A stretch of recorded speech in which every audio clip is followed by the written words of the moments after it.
Do you hate bookkeeping? I'm going to show you two ways or two methods inside of QuickBooks that you can use to go ahead and speed up your bookkeeping. It is using the power of the AI technology and machine learning that is available through QuickBooks Online. So let's go ahead and get started. Right now, we're looking at a blank company file that you'll see. It's just kind of a sample default template I use. So right now we're on the dashboard page, and what you're going to go ahead and go do is you're going to go to transactions, click on bank transactions from your side menu. And normally when you're in bank transactions, the function of your bank transactions or that tab is going to pull in the expenses or deposits that were made from your bank account when you automatically or auto linked your bank account. And so what it's going to do, for example, is it's going to pull in all these transactions, and you'll kind of see something that looks a little bit like this. It'll tell you your checking account, your savings account, or whatever kind of account that you're looking at, and it'll tell you the transactions below it. And after a while, so it's going to auto categorize these rules for you. And so that's one of the first things that's going to happen inside of QuickBooks. If you look here, we have a transaction here to say Bob's Burger, and it's auto calculated as an advertising expense, or it's auto categorized. And so one of the things that QuickBooks does is it tries to learn from you. So when you first are starting with your QuickBooks file and importing these transactions and categorizing them, QuickBooks is going to do their best to categorize them for you, but it's going to require your input. And so for the first few categorizations, QuickBooks is going to learn from you until it can match or auto-suggest the different categories. And the auto-suggestion is going to be based on how you've categorized them previously in the past. And so, if you look at, let's say you're advertising to Zillow every time, and every time you're, recording an expense from Zillow, you're recording that expense as an advertising or marketing or lead generation, whatever category you might be using. The next time that QuickBooks identifies a transaction from Zillow, it's going to go ahead and categorize them as advertising and marketing for you and on your behalf. And so the auto suggestion feature is great. It's automatically done. There really isn't anything that you have to do to, get started with the auto suggestion. I think where a majority of the value comes from is actually in creating rules. And to create rules, there's a couple ways that you can create rules inside of QuickBooks if you're looking to do that. The first way is actually just through your sub menu. You can go to transactions, and then you can see here there's rules that is titled there. You can also look at this upper hand bar. Rules is also categorized there. And then if you also look, you're also able to actually, add rules as you're going through and categorizing transactions. But for the easiest method, the other way, I guess, that I forgot to mention is actually if you click on your gear icon at the top right corner, you could also see where it says lists, and you can go ahead and click rules all the way at the bottom there. So let's just go ahead and go to rules. And the best thing with rules is not only is it going to auto suggest, but it's actually going to auto categorize. So the difference is that I want you to understand is that auto suggest will just suggest the category for you. It'll still leave it for you to review.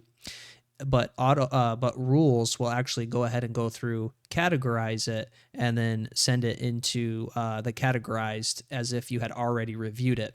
And so that's going to save you a couple steps here on using it. So I think the biggest thing is the best way that we can do it is let's go ahead and go through, create a new rule.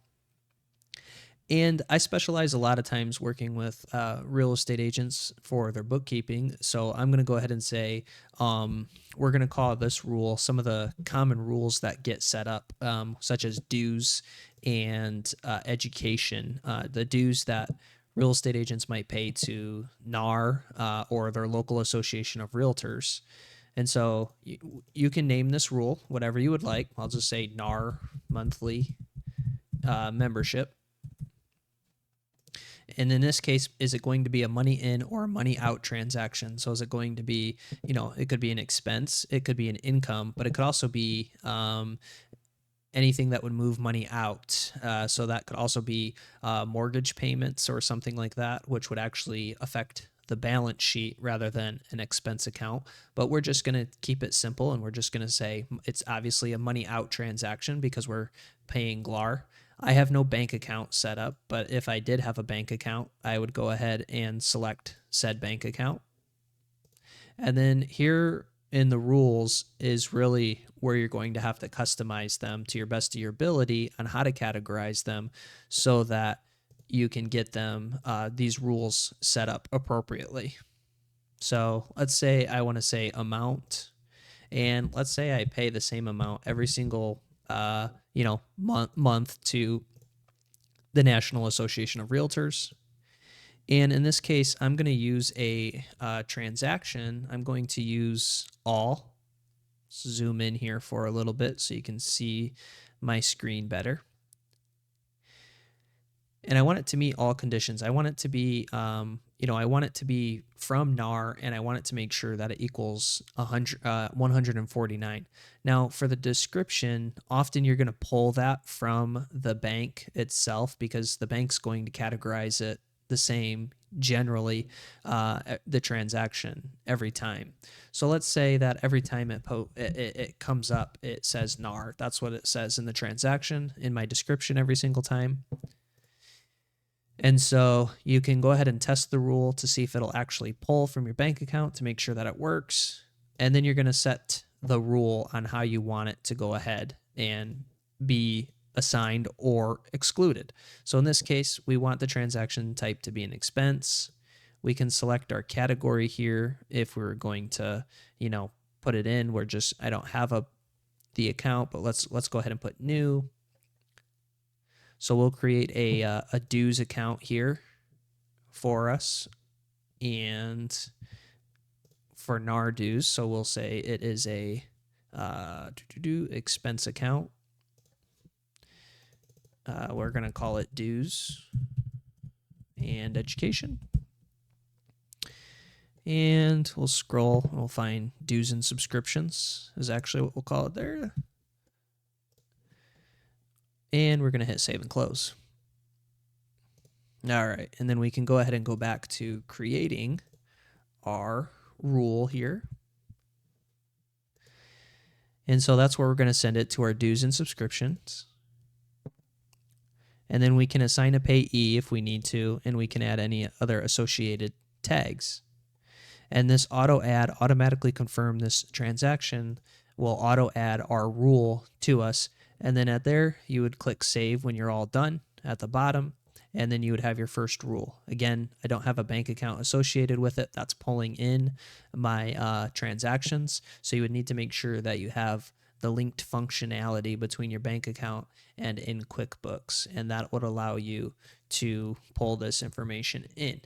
Now, it's very important to make sure that you're setting up your rules correctly, because if not, obviously you're going to miscategorize some of your expenses. I'll tell you examples of where you may not want to use a rule and where you may want to use a rule. The biggest places where you want to use rules are where consistency is, where it's the same expense every single time, and it comes from the same, vendor or place every single time, or deposit every single time. So examples might be if you're paying a monthly fee to Zillow for advertising, that would be a good rule. NAR membership and dues, that's a good rule because it's the same amount. Subscriptions that you might be paying for technology services, maybe it's $49 every month, $79 every month, whatever it is.